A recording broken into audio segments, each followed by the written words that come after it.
So it's so good to be back here again this week. I just have a couple of brief announcements here.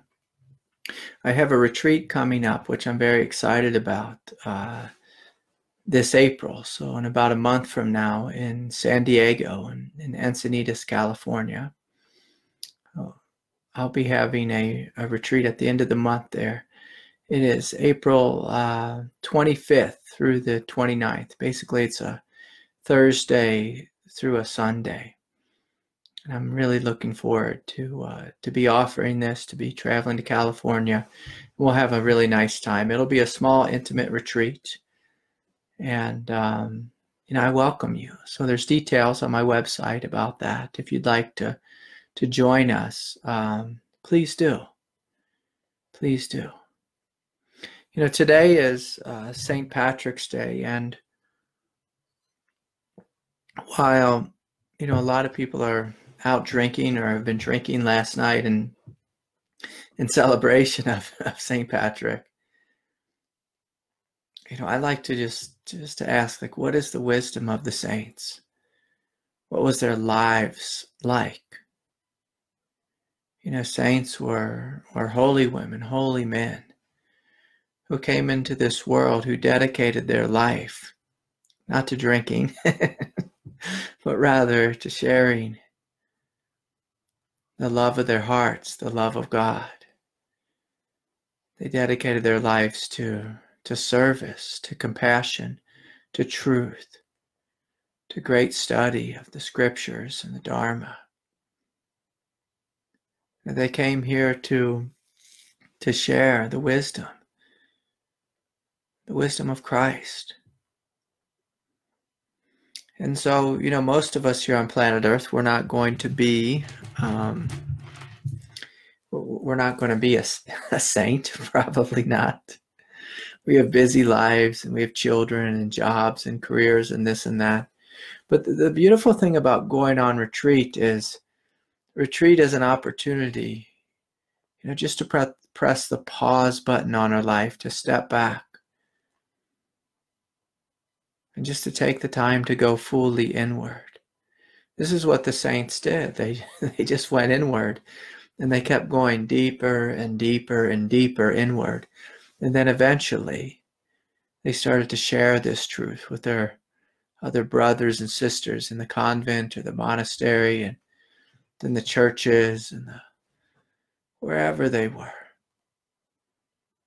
They shared this truth, this divinity. And retreat is a time to do this very thing, to realize your divinity, to step more fully into it.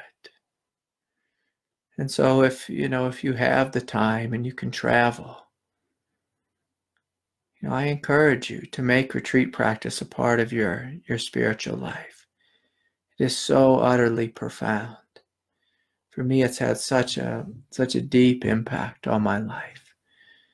And so it's April, I believe it's 25th through the 29th. There's details on my website. So look to that. And of course, if you miss this one, there'll be another one this summer. But we'd love to have you. And so a couple more announcements before I get into the questions. I want to thank everyone for the generous donations, especially thanking this week Vera, Lynn, Mary, and Tatiana. Thank you all for your generous donations and supporting this webcast. And of course, if you'd like to make a donation, you can visit my website for that as well. And so I received a lot of questions this week, but I thought, we'd just take a couple minutes, just to close our eyes and remember why we're here. So you can breathe deeply, just feeling the rise and the fall of your breath.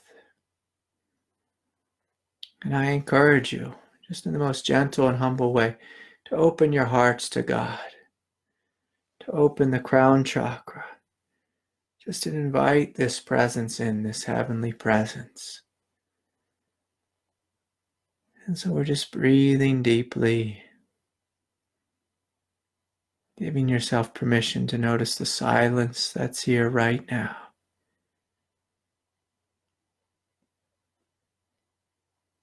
Just to notice this silence. This ever-present silence, which is vast, it's spacious, it's alive. You can feel the luminosity and the goodness of your heart. Giving yourself permission to fully relax the body, relaxing the belly, the pelvis, the hips, the legs, the feet, arms, the hands. We're just giving ourselves permission just to stop fully.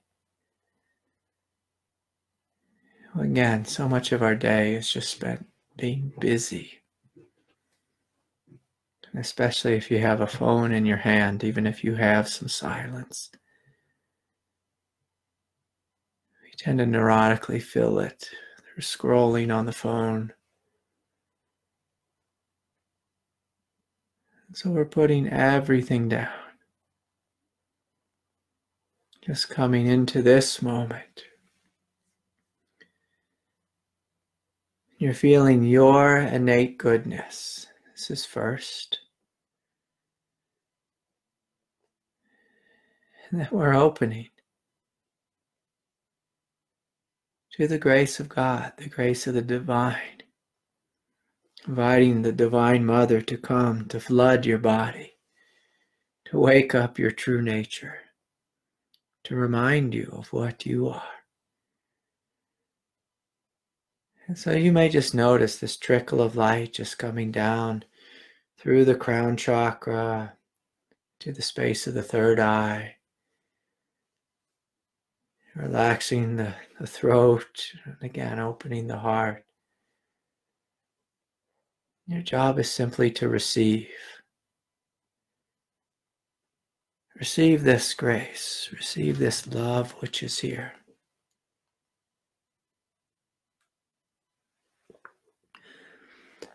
Excuse me. Just knowing that what you are is good. So you're feeling into connecting with your innate goodness, your innate beauty and divinity.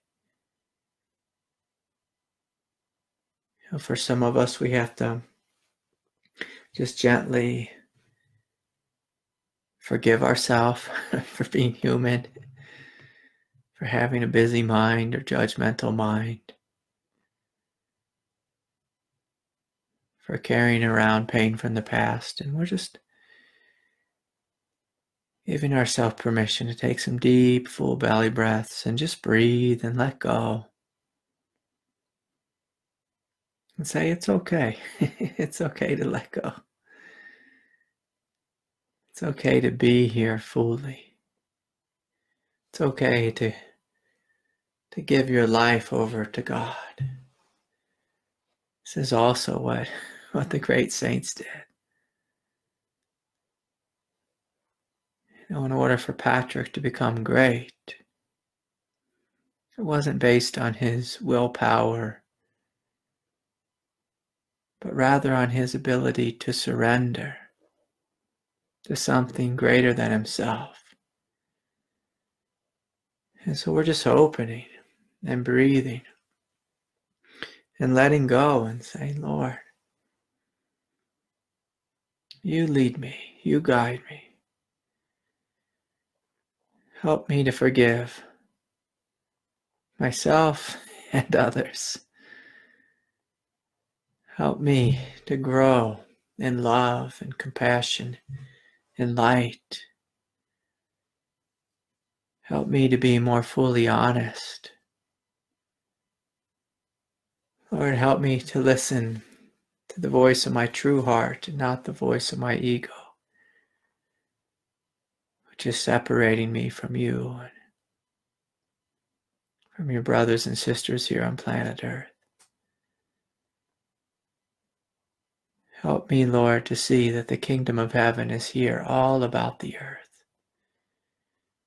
to see it in my neighbor's eyes.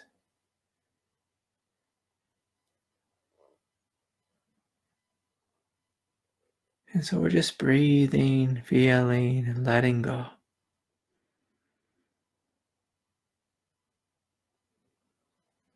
Giving ourselves full permission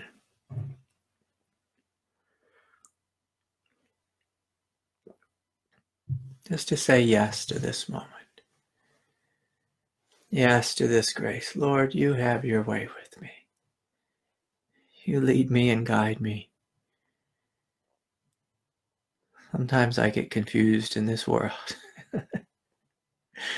Sometimes it's more often than not. And so we're just giving ourselves permission just to relax in this space of humility. And if you'd like, you can open your eyes and just look around the room and just notice. Notice that the whole world is just gently radiating with light. The whole world is just, just very subtly, energetically dancing.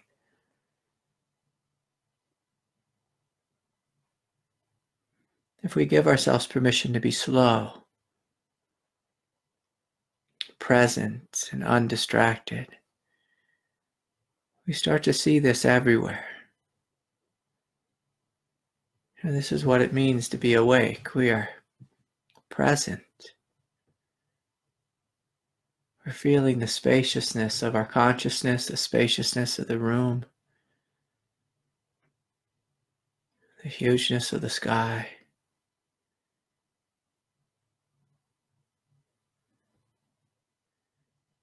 Your heart is awake and feels intimate with all of life. But when our ego is overly stimulated, or grasping at this or attached to that, hoarding this thing or being petty in one way or another, we miss this. We miss this absolute divinity, which is right here. Right here. And so, I want to welcome you all. Welcome Suzanne and Ivy and Michelle and Rhonda. It's so good to see you. And Butch and Lisa and Shauna and Tatiana, Patty, Karen and Chad in Hawaii. Chad, congratulations, by the way, my friend. My heart's with you. Chad had a lovely ceremony today in Hawaii. Jose and Cam. Cam, I think, is in Berlin. It must be late there. Karen, Rayla, Don, Denny. Yeah, welcome everyone. It's so good to see you all. It's so good to be here with you. And so I have a number of questions, but of course, if you have a question, you're here on the live stream, you're welcome to put it in the chat, and I'll do my best to make it a priority. And hello, Tony. Tony's a good friend too. Tony, I hope you're well, my friend. And so I did receive a lot of, too many questions to get to this week, and I've combined a handful of them. And so if I miss your question, feel free just to email me again for next week, and I'll do my best to get to it. This one, I'm not sure who this one is from. I think it's from Mel. And Lisa actually has a really similar question. Lisa says, Craig, can you speak about this constant feeling of unease? Is it an indicator that I haven't yet experienced true unconditional love? And Mel asks, or she writes, Craig, to be honest, I've avoided this stillness because the pain that has arisen in my human heart is demanding my attention and wanting to move and empty out. I've become aware that this has been a barrier to coming into this stillness and this quiet space. Yeah, this is true. Is this the nature of the work when it comes to the heart, Craig? Do we open and surrender, allow and invite God to wake up and have her way with me? Yes, yes, of course. Is it this simple and uncomplicated? Yes. So there's two questions there, and one question really from two different people. So many of us, we walk around here on planet Earth, and we have this feeling of unease, this feeling of anxiety. For some of us, it's a feeling of anger or sadness. And it's just like right below the surface in our unconscious. For some people, it's in the, like the subconscious. It's just like right there. And what most humans do is they actively avoid feeling what's within them. They actively avoid this. Because, if they did, they'd have to feel something that would be really uncomfortable. And so instead of feeling, which is an act of compassion, which is an act of unconditional love, we avoid, or we try to fix or micromanage it or whatever it is. And so when Lisa is asking about unconditional love is the willingness to sit with something fully until it's done. Now, whether that takes a minute of just breathing and then it releases, or it takes 6 months. We learn unconditional love through being unconditional. Now, our egoic nature is very conditional. It likes this and doesn't like that. It can be quite lazy, or it can be this movement of just repetition of the past. Sometimes it's just a repetition of avoidance. It'll just be gently saying avoid, avoid, avoid. And the way that thought will come forward, in your consciousness, is you'll find yourself just reaching for your phone and just scrolling the news or scrolling Instagram, or you'll be always trying to be busy. There's some people who cannot stop talking, and that's a way of avoiding their own pain. So they have this agitation or pain or sadness right below the surface, and you walk over to their house and they're just like anxiously talking at you nonstop. I'm sure you've had that experience before. And so, what we are doing, what we are choosing to do on this path, is to open, to give yourself permission to courageously feel what's here. We're willing to courageously feel what's here. Because it is a saint's day, I'll say this: one of the ways we become a saint, one of the ways we become a sage, one of the ways we become a goddess here, a great yogi or yogini here on planet Earth,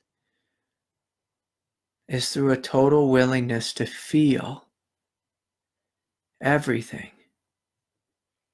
But it's a willingness to feel everything while simultaneously being connected to true nature, while being connected to your big, open, and beautiful heart. So the true heart is courageous, it's strong. In Zen, we say strong heart. Strong back and open heart. These two are together. Your back is strong, which means there's a strength here, a clarity. And then your heart is open. If you have a heart that's open, but you don't have a strong back, oftentimes you just melt into the feeling. You get lost in it. You become overwhelmed. But strong heart, open back means strong back, open heart. I'm sorry, I'm being dyslexic today. Strong heart, open back. I keep saying it wrong, but anyways, you get the picture. Open heart, strong back. When we're courageously open and loving and compassionate and not giving into the egoic desire to run or to hide or to lash out or attack. This is how we become saint-like. And I'm not speaking about becoming a martyr. What we're doing is we're surrendering our lower mind, our egoic nature, and letting go into the higher mind, God's mind, God's heart. And so yes, Mel and Lisa, this is a great question.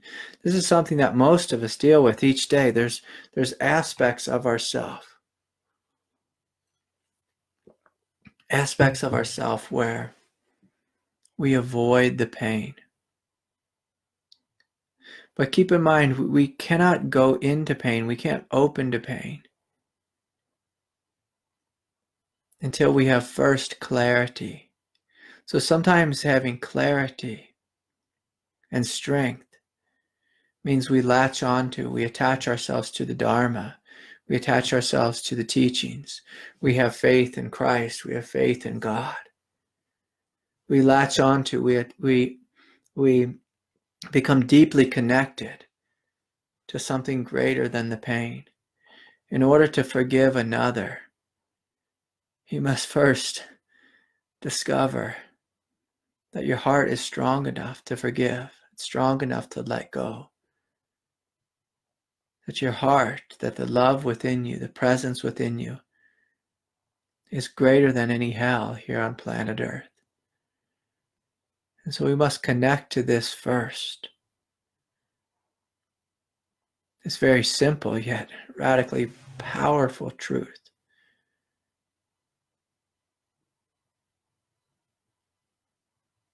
And so this is a great question. Thank you, Lisa and Mal.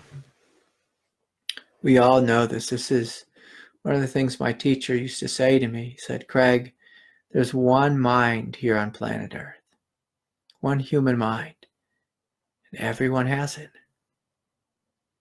You know, some people have a little bit more anxiety, or a little bit more fear, a little bit more righteousness, or anger, or addiction, or whatever it is.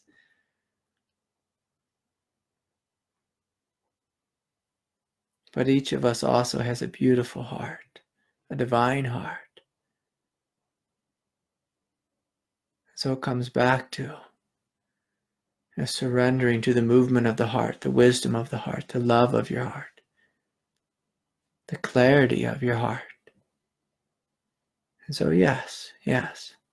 Okay, let's see. Here's a question. I'm sorry I forgot to write down everyone's names. I guess when I was copying and pasting, I didn't copy and paste the names, but let's see here.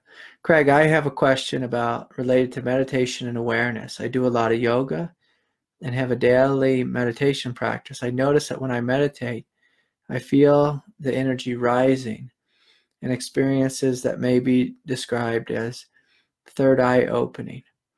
I'm wondering how I can discern with awareness between experiences such as grace, which is descending, and grace, which is ascending energies.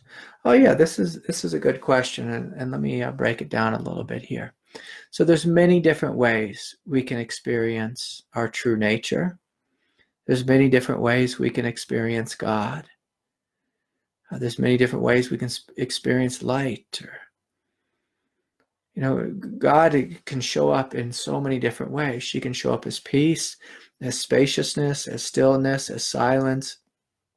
Now, all these qualities that I just brought forward, they are also qualities of true nature. Because your true nature is made out of God.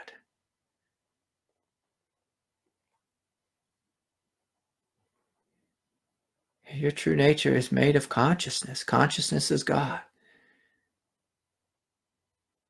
And so if we, just allow the teaching to be very simple, like the way the Buddha taught, Buddha basically taught us to become aware of awareness, to become aware of that which is present, to become aware of the very thing, the very presence within you that hears the sound of my voice. Now, if we could all just simply do this, It gives you an opportunity of where to identify.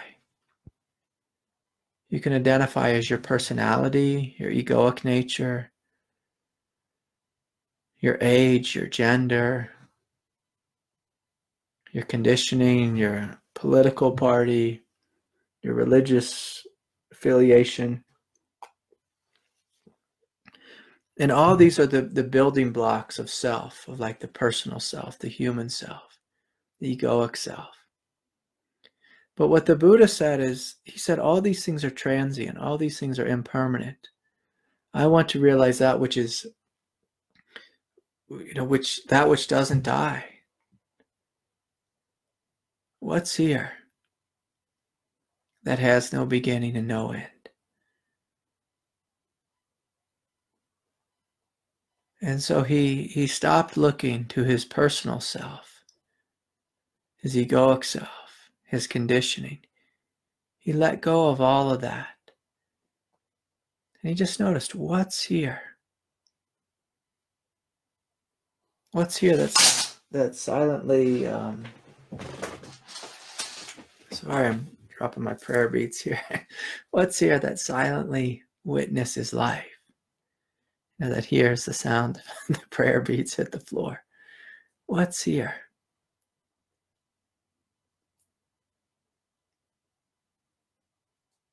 And when you just start to open up into this world of what's here, when you become aware of awareness,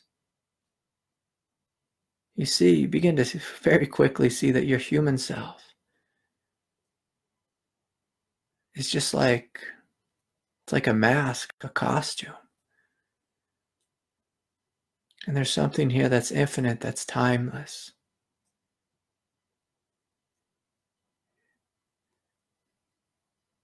It's vast, it's spacious, it's free. And so this is the experience of true nature. Now, to make things a little bit more complicated, because what we are is, we are complicated creatures. It's quite paradoxical what we are. So if you feel into true nature, especially in the third eye area, you may notice it. If it's looking outward, it's feeling vast and expansive and free, like the night sky, empty and free. But if you look inward at the third eye, you might start having this experience of like a deep well, where you're like diving deep into this well, and it feels radically peaceful, but in a different way. A different way than like vast and blown open. It feels like going into a cave within the third eye. Of course, if you experience true nature on the level of heart, you may feel this exuberant love or intimacy or oneness with all of life. And so, yes, my friend, if you're his question was about the third eye opening. So the third eye opening can also involve, this astral scene where you start seeing into like all the psychic planes, the astral planes. I normally don't speak about that because I don't like to indulge it, because people can get really spun out there.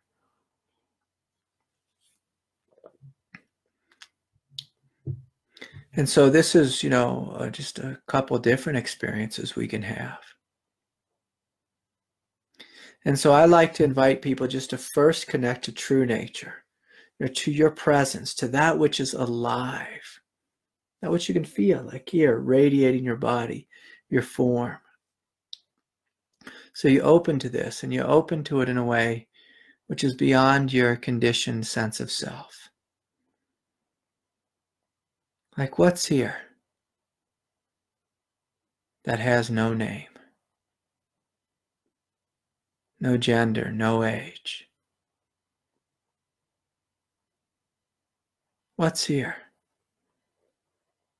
So when we connect to this, we become quite silent, quite humble. There's no need to be anybody. There's nothing to defend or uphold. And so this is what the saints do when they, when you're a monk or a nun and you're spending time in meditation, you're giving yourself permission to be no one. And by that I mean like no one in a real human way, like no age, no gender. You just become silent. It's just to empty everything out. Nothing wrong with being human, by the way. But, we spend so much of our life just being so utterly human. It could be a great relief just to be a divine nobody. And so, spiritual awakening is waking up to this innate divinity. The Buddha described it as empty. By empty, he meant it's your original nature, empty of conditioning. Like what's here within you that's timeless? When you step into this, oftentimes you feel a great relief from having to be somebody. Or can you remember when you went to your first job interview and you got your hair just right and you're, and you're all puffed up and rehearsing the questions in your head and like what you think the right answer would be? Or years of being a mother or a father when you're always on, or you're the boss or trying to be a good worker or whatever it is. It's nice just to be nobody sometimes. And the more nobody that we can be,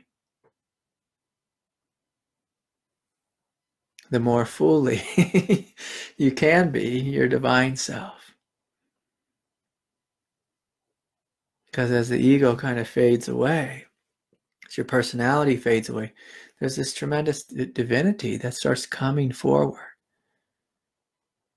And it's wondrous. In Zen, oftentimes they say that we can get drunk on emptiness, like drunk on freedom. For good Christians, it's like we're surrendering into the ecstasy of our soul, of our divinity.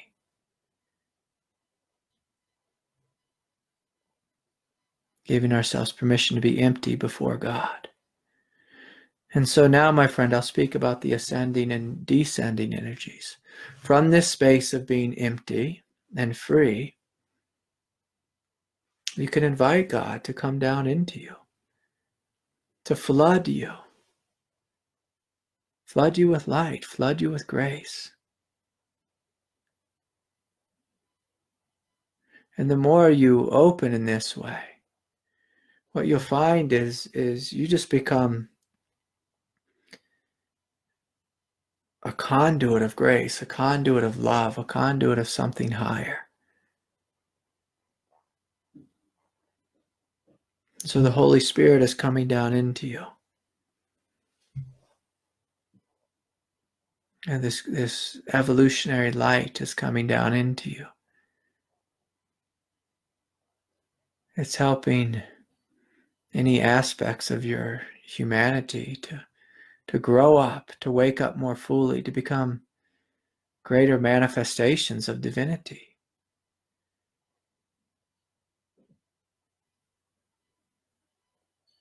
Greater manifestations. In the same way, when you sit down and read a book, you're opening to a transmission from the author. If it's a good book, if it's a holy book, whoever wrote it, they sat down, they opened themselves. Muhammad, didn't stand before God and say, I am Muhammad the Great. I know more than you, Lord. I'm going to write the book myself. He opened himself fully. And this absolute divinity poured through him. poured through him.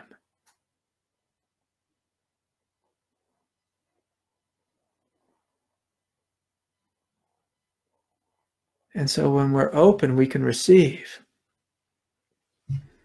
Whether it's receiving a book, receiving, a message from God. But what I like to do is to receive a constant stream of grace. To say, Lord, I give my life to you. Will you come into me? Will you flood me with light, with love, with happiness, with joy? Will you help me to let go of my shortcomings and show me something greater? And so we're opening and allowing this grace to come down and to pour into you. It is literally the very force of evolution. It's the thing about this world is we live in a very paradoxical world, an evolutionary world. This is something the Buddha actually did not know. In the time of the Buddha, they thought that life was just like a cycle. There was just the seasons, and it just repeated itself again and again. And so their idea was, let's just get connected to true nature, and then get off planet Earth. So I don't have to reincarnate again. Buddha, saw the planet almost like a hell realm. And so if I could just get off this work and go to nirvana, the same way a lot of Christians think of, need to get off planet Earth and go to heaven. But what we're learning now is the world is an evolutionary world. And so when we open to grace, we're inviting this grace to come down into us, to transform us from the inside out, to bring something greater, to wake us up in a permanent way. And we see that our humanity is connected with the humanity of the collective consciousness. And so as we wake up, as this greater divinity starts to pour into us, we start to evolve out of our animal nature into a greater human nature, and out of the human nature into a more fully manifestation of divine nature.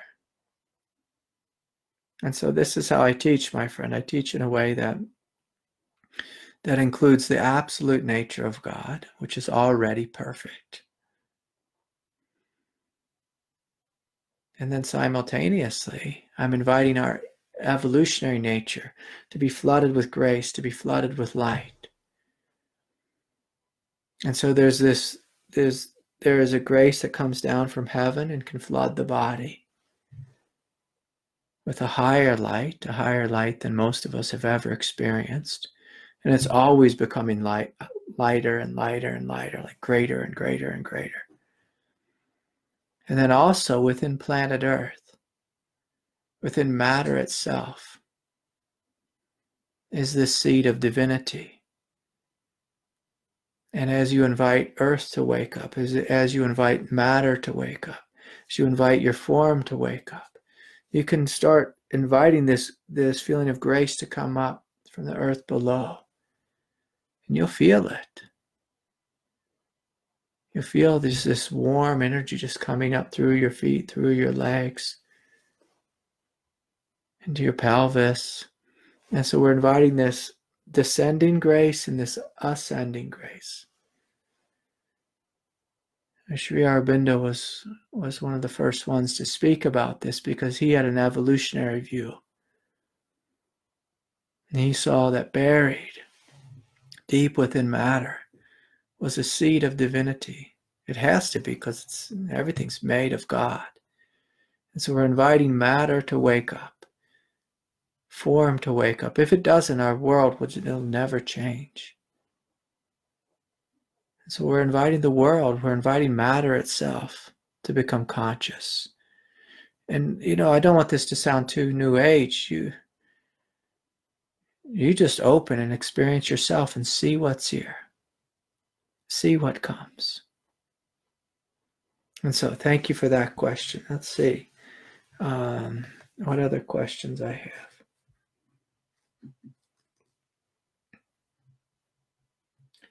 have? Okay, Tatiana writes, Craig, how to not lose your mind when you go through this? It's important that you have a good teacher, a good Sangha, that you attach yourself to the Dharma, to the study, the study, the scriptures, to have faith. The reason we lose our minds is because we give ourselves over to fear. We give ourselves over to the movement of our ego. We give ourselves over to like a fear-based consciousness. And so when you're feeling, whatever it is, whether it's a lot of heat in the body, a lot of intensity, fear, sadness, anger, rage, whatever it is, you have a choice to bow down before the God of fear, the God of anger, the God of resentment, or to bow down before your heart and say yes to your heart. Say yes to forgiveness. Say yes to love. Say yes to God's truth, which is always the higher path. Which is always the higher path. So in order to not lose your mind, sometimes we have to set a boundary and just say, I'm not going to go there. I was speaking with someone earlier this week, and they were, pointing out, they were mindful of there was an aspect of their ego where they always went to. So when someone said this, like, hey, I think you're no good, they would just spin out of control in unworthiness. And we can't control whether someone says we're no good, in this world in one form or another. We can't control that. But what we can control is whether we go down into that black hole. As soon as we go down in that black hole, we become very quickly lost. Become very quickly lost in a hell of our own creation. So sometimes we just have to gently say no to that black hole.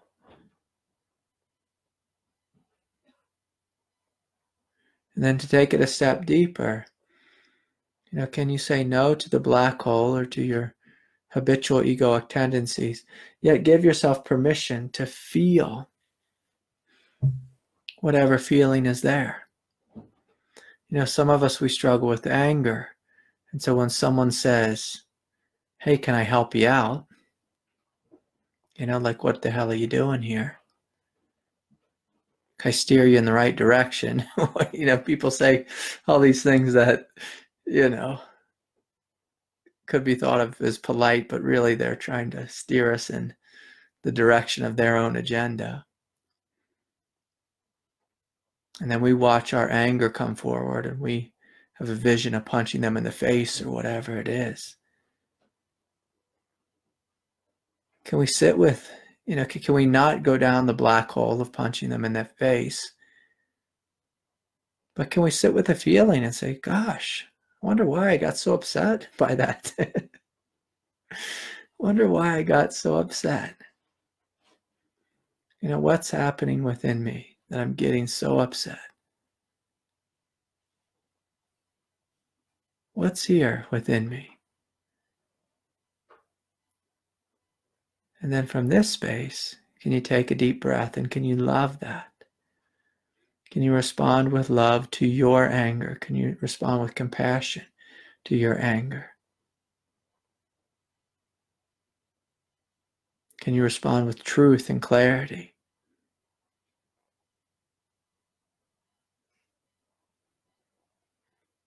Can you give yourself some peace and breathe deeply and fully into whatever it is that's arising within your consciousness?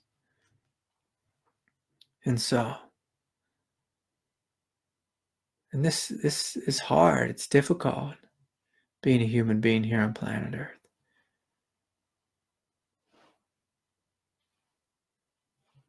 But this is the great challenge. This is, this very moment has the opportunity to make us a saint or to make us a sinner. And keep in mind, sin means to miss the mark. It doesn't mean we're a bad person. Being a saint simply means we're strong, we're connected with God. The true saint, they made that choice. She made that choice 1,000,001 times throughout her life. And so then they may canonize her, put her in the books. The Pope gives her the stamp of approval. But in our lives, can we choose our own sainthood? Can we say yes to the truth? Yes to love? If we're going to be a good Buddhist, it's called being a bodhisattva. Can we put the truth first? Live from the truth, love from the truth, act from the truth. And of course, the good thing about being human is there's plenty of choices, plenty of chances that if you drop the ball, there's plenty more choices and chances to do it right the next time. That's what happens in an evolutionary world. There's lots of opportunities. Okay, so here's my next question. This one, this is a fun question. This is from someone, I think it was from Eastern Europe, and it was in like a font or like an alphabet that didn't even register what their name was. So I couldn't read it at all, their name.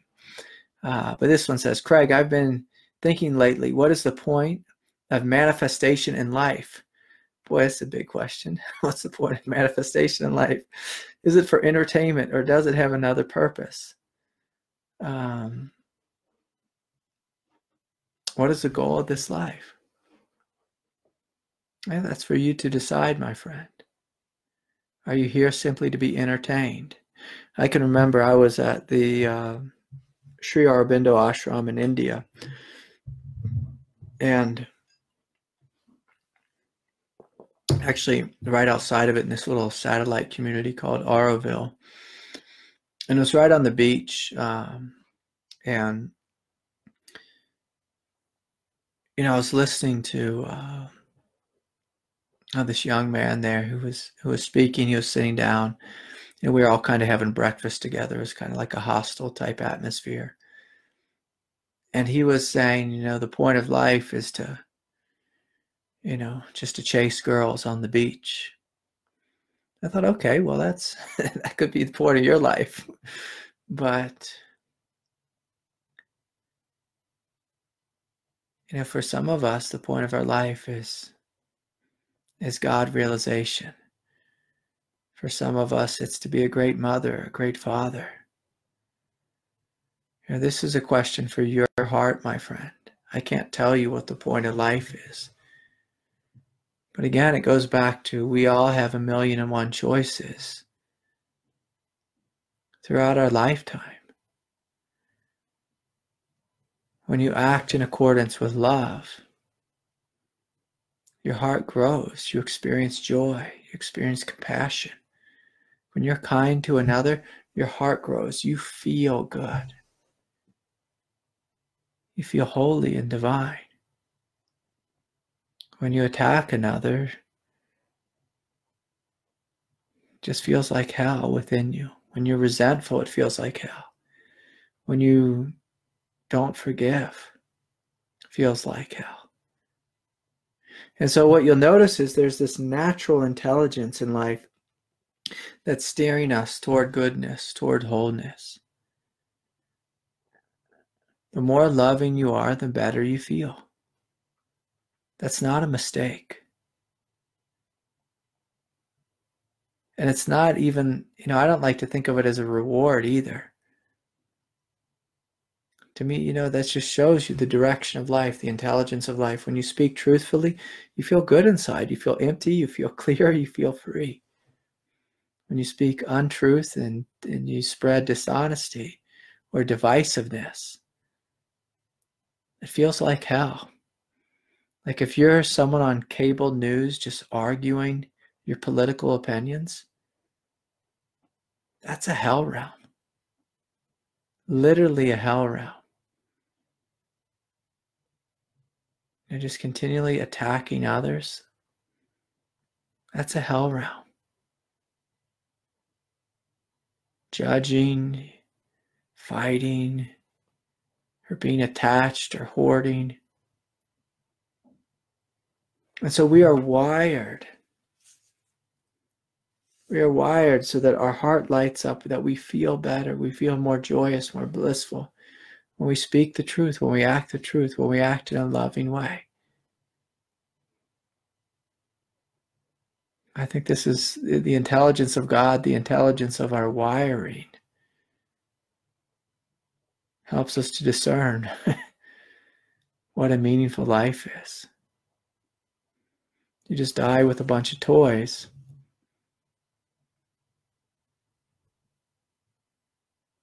And no, good, loving relationships. You have no relationship with God, no relationship with life, no relationship with the planet. Probably feels like hell. I watched this very silly movie last night. It was the, I'll probably butcher it. It was some film festival up there in Canada, Banff. I hope I'm saying that right. Some mountain town in Canada. And there was like a bunch of short movies, so they're like 10 minutes long. And one of them was about this lady. She was a hairdresser. And in her little town, she was up somewhere by Denver. And, they're building neighborhoods up there because there's a lot of people up there. And what she noticed was on the news, she said that, people were being called in like exterminators to get rid of beavers because they were trying to build a neighborhood there. And this lady, called up like the game warden or whoever it was and said, well, I'm going to see if I can go save the beavers. And she started to do live traps and then relocate them. And then she fell in love with these beavers, and she was like cuddling with them like they were kitties, and she would become great friends with them and then release them back, in the mountains. And it's this really beautiful story. And it was her contribution. I think she created this whole movement. It has a website and everything, a nonprofit. I think it was like beaverbelievers.com or something silly, but it was such a touching story. She just cared so much about beavers, and she could talk about how a beaver is a keystone animal, that it supports like so much of our life, through allowing the creating these little lakes and these dams and these ponds, and for all this other kind of life to flourish. They're a really key part of the ecosystem. And it just shows you the intricacy of life, the interconnectedness of life. And so the ego thinks of like me against life. There's me and then there's the rest of the world. But when your heart is open, you start seeing the interconnectedness of life. The oneness. Oneness is everywhere. This connection and this innate intelligence everywhere. And so she found this love and this intimate relationship with these little creatures. It was heartwarming to watch this. And you saw it brought her so much joy. And she felt like she wasn't just a hairdresser anymore, that she was doing something incredible here on planet Earth. It's really beautiful. Just these small random acts of kindness. Something like saving beavers, It really made me smile. It actually brought tears to my eyes. And so, anyways, it's a great question. So I encourage you just to continue sitting with this. Okay, here's a question. Let's see here.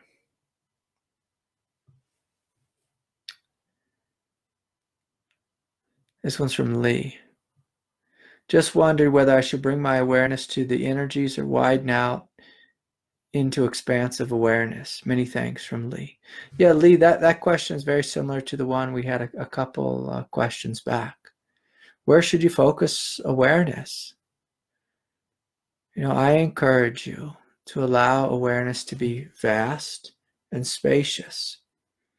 When awareness is vast and spacious, it also becomes radically inclusive.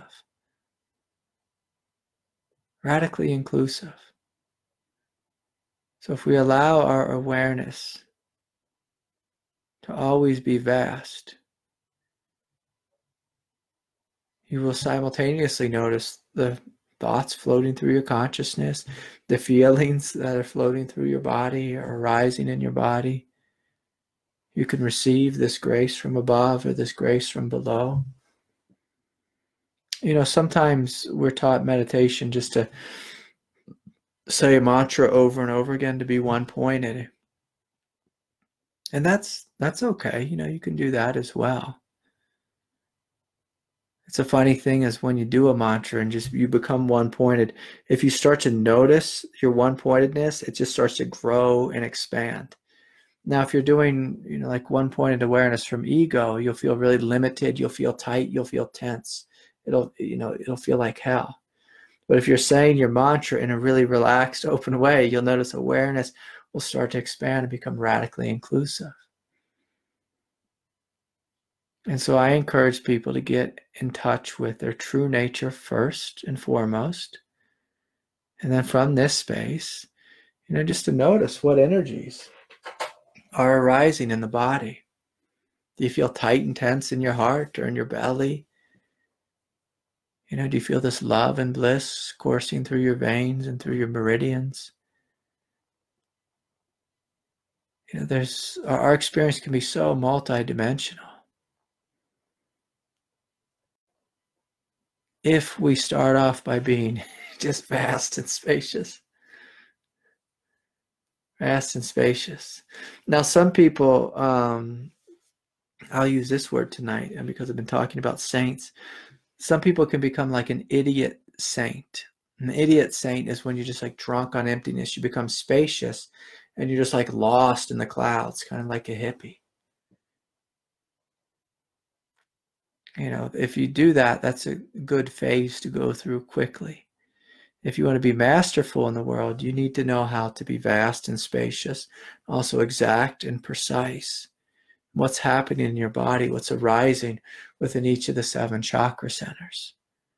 I'm always surprised that I've met so many different teachers and students along the path, and so many of them have no idea what is happening in their heart or what's happening in their hara. They have no connection with their body, their subtle energetic body, or no connection with their humanity. A true master is connected with their true self in all the layers and levels, the human level, the animal level, the 7 chakra centers. And they're also connected to this descent of grace, to their purpose in life, their expression. This is what a master is. A master is not limited or stuck at one particular place of development. And so, yes, these are all great questions. And so, I want to thank you all for joining me. I want to remind everyone, beyond the retreat, I forgot to announce, I have this weekly meditation group, Wednesday night, 7 p.m. Mountain Standard Time. It's on Zoom. You have to make a small donation to receive the link. That's just to make sure everyone who shows up is serious. So we don't have just people popping in and popping out. So there's details for that on my website. Of course, there's a retreat that's coming up, April 25th through the 29th, I believe. Details on the website. And if you want to make a donation, again, you know where to go. Thank you all so much. It's been such an absolute joy for me to share in this way with you. If I did miss your question, just email me again this week, and I'll do my best to get to it. May peace be with you all, and have a wonderful evening. Good night.